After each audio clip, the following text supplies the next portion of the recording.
BJP chief రామచంద్రరావుపై మంత్రి Tummala fire అయ్యారు. రామచంద్రరావు మేధావి కావచ్చు కానీ రైతాంగాన్ని అవమానపరచొద్దన్నారు. కర్ర కాల్చి వాత పెట్టిన బీఆర్ఎస్ కు బుద్ధి మాట్లేదన్నారు. ఇక 10 ఏళ్ల పాలనలో ఏనాడు బీఆర్ఎస్ రైతు కష్టాలు పట్టించుకోలేదని విమర్శలు గుప్పించారు. ప్రధాని మోదీ పత్తి కొనుగోలు జరపాలని ప్రకటనలు చేస్తారు. మరోపక్క సీసీఐ నిబంధనలు పెట్టి రైతులను ఇబ్బందులు పెడుతున్నారని వాపోయారు.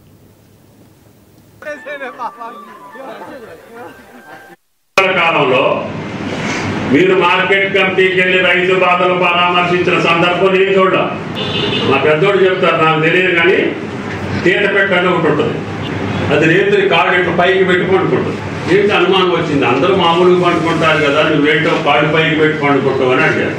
పిచ్చోళ్ళారా, అర్ధరాత్రి ఎప్పుడన్నా ఆకాశం మీద పడితే ఎవరు కాపాడాలి, అందరినీ నేనే కాపాడతాను అని చెప్పుద్దా. అట్టుంది బీఆర్ఎస్ పరిస్థితి. వాళ్ళు వచ్చాక మార్కెట్ చూడంగానే మొత్తం పత్తి అంతా మేము కొనుగోలు చేస్తున్నామండి. నిద్రపోయింది మీరు, వ్యవసాయాన్ని అధోగతి పాలు చేసింది మీరు. పథకాలు ప్రకటించి ఆ ప్రకటనలు అమలు చేయకుండా మీరు రుణమాఫీ చేసిన విధానం రైతులందరికీ తెలుసు. చెప్పింది 1,00,000, దాన్ని తీర్చింది 10 సంవత్సరాలు. ఆ 1,00,000కి వడ్డీ 1,00,000, అది మీ రుణమాఫీ. దాని గురించి మీరు మాట్లాడతారు. పంటల కొనుగోలు, ఎప్పుడన్నా మీ జీవితంలో ఇంత పంటలు కొనుగోలు చేసిన సందర్భం ఉందా? రోజు వర్షాలు వచ్చినా, రోజు తుఫాన్లు వచ్చినా, ఈరోజు కూడా ఛాలెంజ్ చేస్తున్నాం. భారతదేశంలో అత్యధికంగా ప్రొక్యూర్ చేయగలిగేటటువంటి ఏకైక రాష్ట్రం తెలంగాణ రాష్ట్రం.